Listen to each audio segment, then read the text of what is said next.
Just 4 races remaining this season, the Firestone Indy Lights points battle is heating up.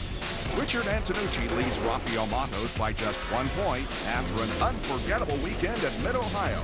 Now both drivers head back to the Oval at the mile-and-a-half Kentucky Speedway, a track with a history of close finishes. Stay tuned. The Kentucky 100 is next. 5/10,000ths of a second. 3 wide into 1. Wheel to wheel all the way through the corner. Drag race to the finish. It is dead even. Just 4 races remain in the 2008 Firestone Indy Light season. We come to Kentucky Speedway, a fast 1.5-mile super speedway. Hi, everyone. I'm Bob Jenkins along with Robbie Buell, and as we enter this race, the points are tied. We're on a super speedway for the first time since April. So what do the drivers face here today? Well, it absolutely is a challenging racetrack. They haven't been on this configuration, like you say, since Kansas. This type of racetrack, no one driver can check out. You're going to see a lot of side-by-side racing, if not 3-wide racing. As well, all the cars behind all get caught in that draft and kind of get pulled along. And they don't want to just fill a void and fill a spot just to do that. So it's absolutely a thinking man's game of where you want to end up at the end of this race, and experience will pay off. Mike King has some observations from pit lane, including a look at the points championship. Okay, guys, among the storylines that we'll be following tonight, certainly the championship race. Rafa Matos and Richard Antonucci are now tied. Matos earning the pole here right behind me as he gets set to start on the inside of the front row. He picks up a bonus point. That means that he and Antonucci are tied atop the standings. Anna Beatrice, who goes off on the outside of the front row, third, 44 points back. Ari Lyondike Jr. still in the championship hunt. He's a little bit tender when it comes to getting in and out of his race car because of that left knee. He had surgery, infected bursa sac. It's the same surgery that Colts quarterback Peyton Manning underwent a few weeks ago. Ari, though, has been cleared medically, and he says that he's okay. As for this field, 25 cars on the entry list. This will be the largest field in the Firestone Indy Light Series since they raced at the Indianapolis Motor Speedway in the Freedom 100. One other note. Ari Lyondike Jr. and Rafa Matos, teammates at AGR AFS. Marco Andretti out here on his scooter just a few minutes ago, just before the drivers got into the car, to share some information with those drivers. Looks like the AGR team truly working together at the start of this one. All right, Mike, and while Matos is on the pole, Richard Antonucci starts back in 10th position. We'll show you the starting lineup at the top of your screen while Robbie gives us his keys to this race. Well, the first key is there's a lot of bumps in between turns 1 and 2. And those bumps, it's one thing to be by yourself, but once you're in traffic and it changes the airflow of your car and you're in different positions out there, those bumps can get you caught out. From there, it's experience. The drivers that really understand these mile-and-a-half super speedways and know how to balance their tires, know when to make the moves in traffic, those are the guys to look for at the end of this. And then the next key, this is a little different. The championship players, we got Antonucci and Matos. Both of those guys have teammates out here. Are they going to be conservative? Is that going to be a good thing, a bad thing? Do they have teammates that are going to help? Couple of drivers either making their first start or second start of the year in the Firestone Indy Light Series.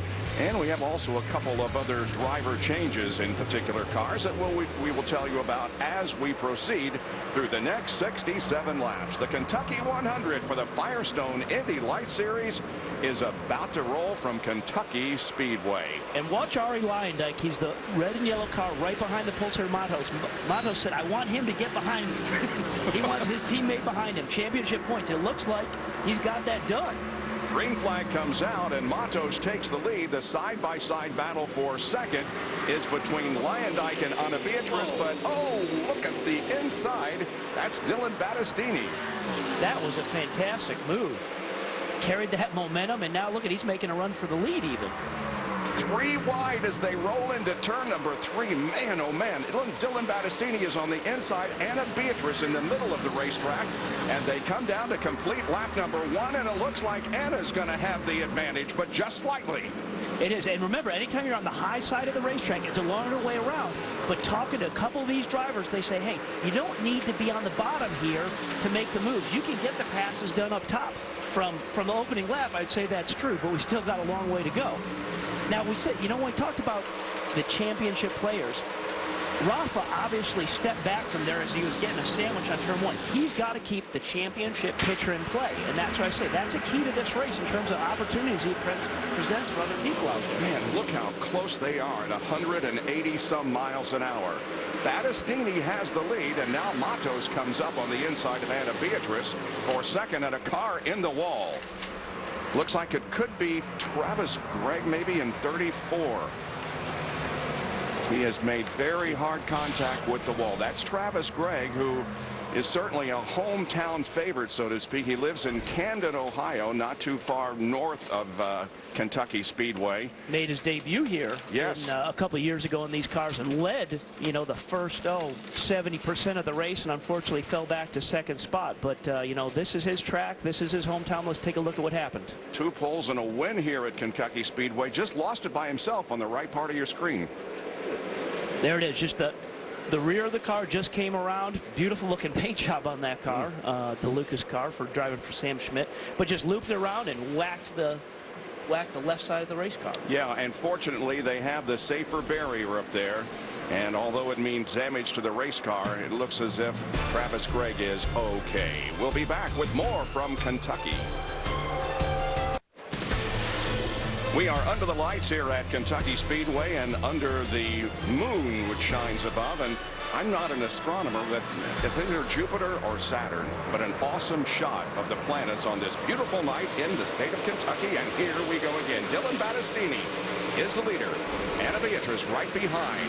Rafael Matos running in 3rd position. The 4th place car is James Davison, the winner at Mid-Ohio in the 2nd race. The jaw-dropping winner at Mid-Ohio when we had the leader pull off with yellow there. But look at the three abreast racing all through here. And as we said earlier, you know, no one can check out at this racetrack. It's just not that configuration. This 1.5 mile super speedway, it really doesn't let one person get away. Battle for 2nd position, wheel to wheel, down through the tri-oval of this racetrack. Now they go 3 wide into the corner. That's Ari Leindyke Jr. on the high side. He has to drop back and lose a couple of spots. Yeah, no, actually I think that was Matos. Was it Matos? That was Matos that took a look up there. And remember, you know, this isn't as you're running on this fast racetrack doing 190 miles an hour. That's what these guys are doing. You're not that far off the Indy cars. Is sometimes just because you have a big head of steam, you don't necessarily want to get up on the top side of the racetrack where Matos just did up in the gray and then went backwards. You may just have to breathe a little bit and say, hey, I'm going to stay behind here until it's a right time to make that move and strike into that position and not necessarily take yourself up to the high side of the racetrack because it's pushed him back. There's the 27 car of Rafael Matos. He is back in 6th position. Mike Podikin is having a good early part of the race. He's up there in 5th spot right now in the 43 car. Yeah, no, great to have Mike back. And, you know, he qualified 14th, and he said, hey, you know, that's what we had for qualifying, but he thought he had a great race car. They've been throwing some different setups at it.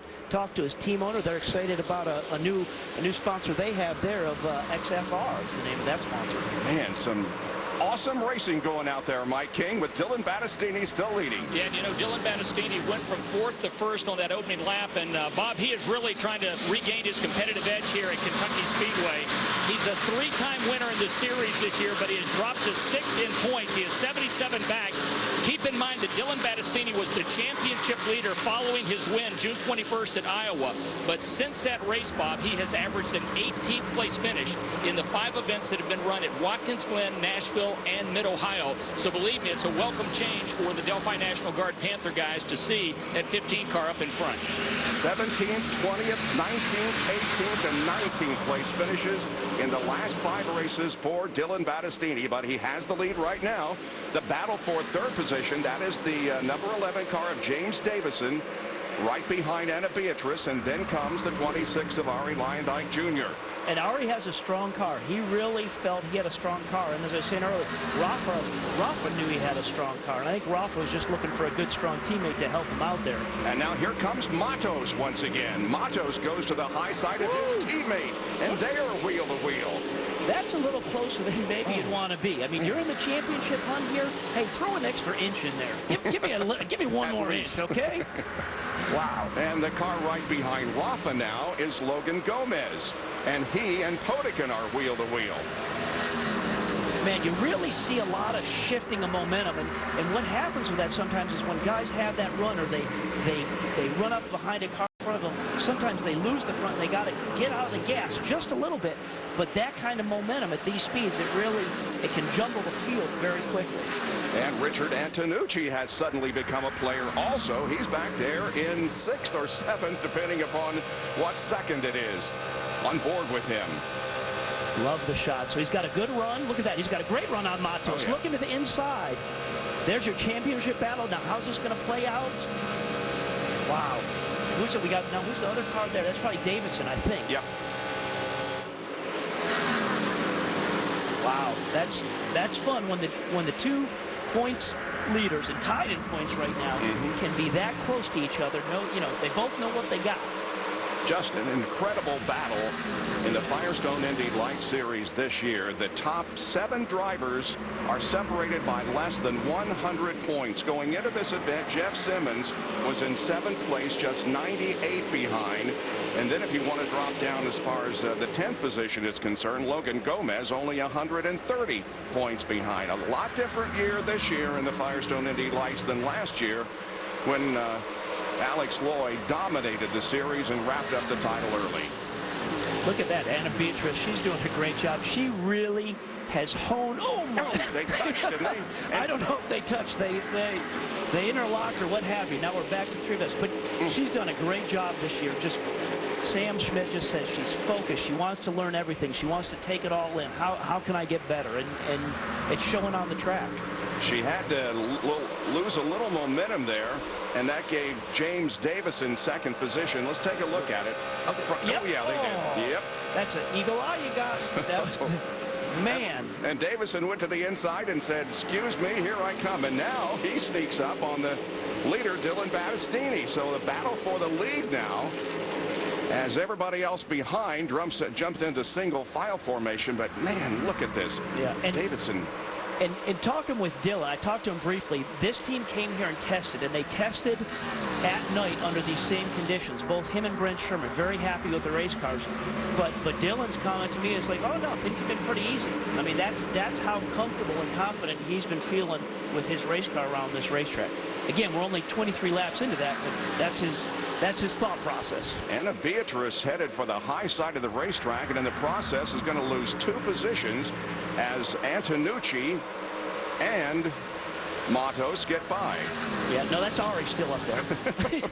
I think, I just heard from Mike King. He said he had talked to the guys in Rafa's pits, and Rafa's got a little bit of a loose car. So, okay, now there we are looking over at Anna on the outside.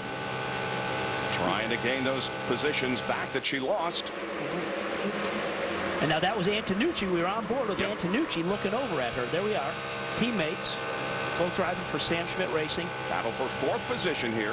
And Antonucci, he has not been that strong on these ovals.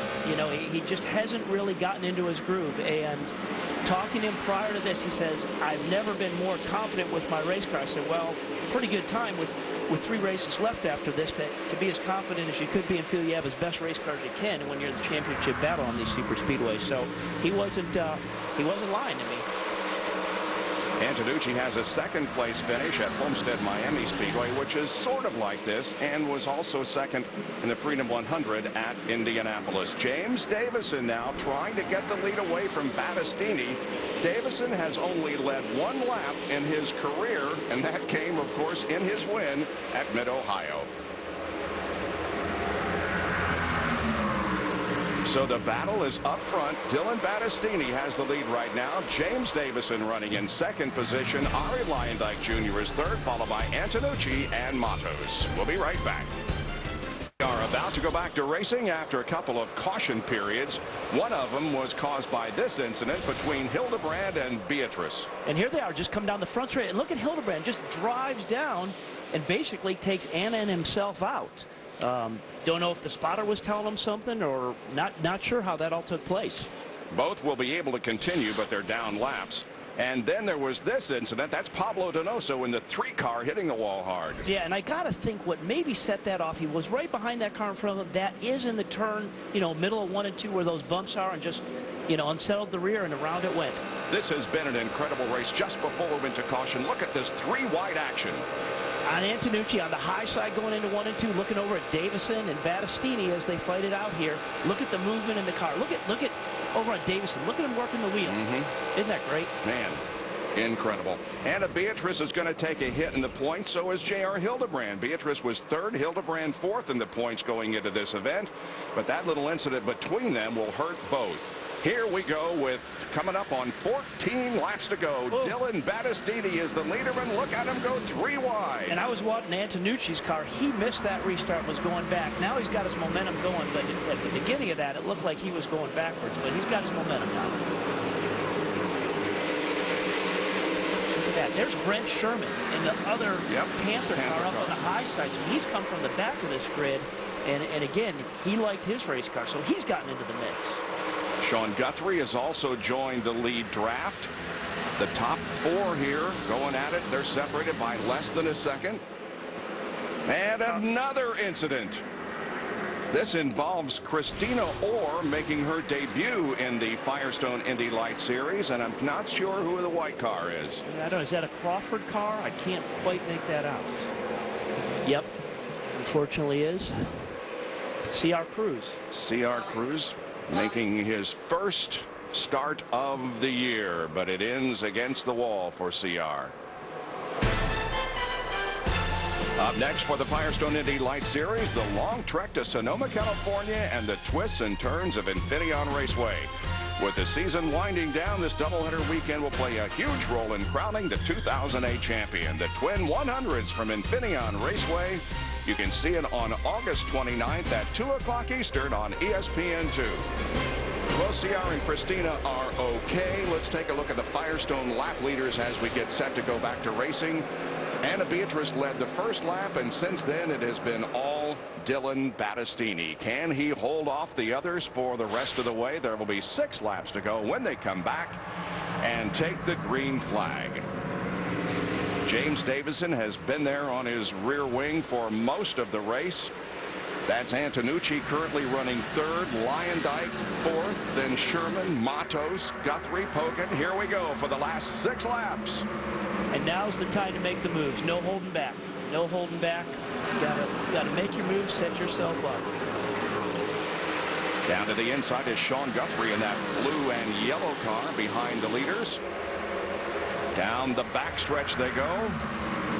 Look at that. Brent Sherman has gotten by Ari, it looks like. I mean, you know, Ari was really strong the first part of this race, but it looks like Sherman's coming by on the high side. Brent Sherman having a good race. It's been a good event so far for both of the Panther cars. 5 laps to go on this 1.5-mile high-speed tri-oval at Kentucky. This has been, without question, the most competitive race we have seen all year. It's still very much up in the air. The first 3 make that the first 6 cars separated by less than a second last time around. And there we are on board with Antonucci. Both these guys are teammates. I don't know. Do you think there's any talk of saying, hey, James, can you help me out here? I'm in the points battle. Yep. I don't think so. James Davison is 14th in the point standings. Now here comes Lyondike to the inside. And Lyondike will take third. Yep. So Ari is on the move. 3 laps to go. I tell you, Battistini is strong. I think he just needs to protect the lower side of that racetrack. I don't think anybody can get by him on the high side. They can get there. You know, they can run with him, but they haven't shown that they can get by. Dylan Battistini has just had a great year in the Firestone Indy Light Series in his rookie year. Looking for 4 victories. Antonucci, I could sit on the onboards all day there looking up at Ari. 3 miles to go. Battistini looking for his 4th win of 2008. I think this is the calm before the storm here.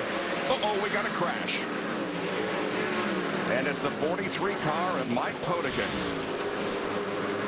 Kept it out of the wall. That's always good. No caution yet. Car is off the racing surface, so hopefully we can run this last lap under caution and see who, or under green, to see who wins it. The green will stay out. That is a tight group right there. They're going to start fanning out here. Final lap. 5 cars make that 7 cars running right together on the racetrack. Back to Sean Guthrie in 7th position. Here's Battistini still leading James Davison as they come off the 4th corner and onto the tri-oval, and Dylan Battistini is going to win it over James Davison. The margin of victory, 81 thousandths of a second. Wow. Really, I mean, from the way this race started to have that calm of a finish, yeah, I didn't think it was going to be that way. But a great job for Dylan Battistini. You know, both the points guys, Antonucci, Matos, they both finished up in the top 6. That's just setting the stage for these last 3 races.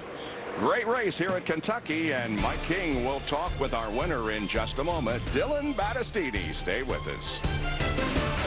Just incredibly exciting race here at Kentucky Speedway. Dylan Battistini beats James Davison. Ari Lyondike Jr. finishes 3rd, followed by Antonucci and Sherman. 6 through 10, Matos, Guthrie, Klein, Wilson, and Pecorari. Let's get down to our Firestone victory lane and Mike King.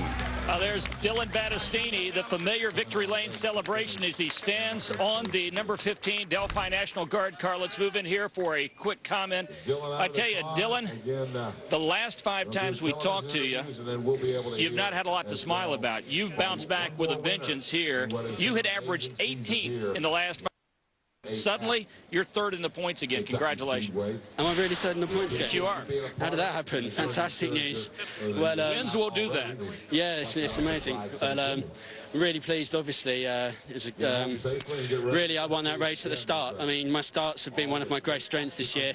I made 3 places at the start, which isn't that unusual. And on this occasion, because it's so hard to pass here, it won me the race, really. All I had to do was hold the inside. My car was good enough to do that. And from there on, I just had to hold the low line, which is it's pretty much the quickest way around anyway. I've been running low all weekend. And there you have it. There's the result. So he came into this event 7th in championship points, 4th win of the season for Dylan Battistini. So Bob Jenkins, a happy victory lane for him and for Panther Racing. Indeed, and the points championship is really interesting now. Antonucci maintains the lead. Matos is 4 behind now. Actually, Dylan and Ari are tied for 3rd. And 5th in the point standings would be Anna Beatrice. J.R. Hildebrand is 6th, Jeff Simmons 7th. Sean Guthrie and James Davison are tied for 8th. Davison making the biggest jump in points, 6 positions, and Brent Sherman is currently in 10th position. Well, next up, as we indicated earlier, the doubleheader at Infineon Raceway in Sonoma, California. Great race here tonight. Dylan Battistini wins at Kentucky. Thanks for joining us. For Mike King and Robbie Buell, I'm Bob Jenkins. This has been a presentation of ESPN, the worldwide leader in sports.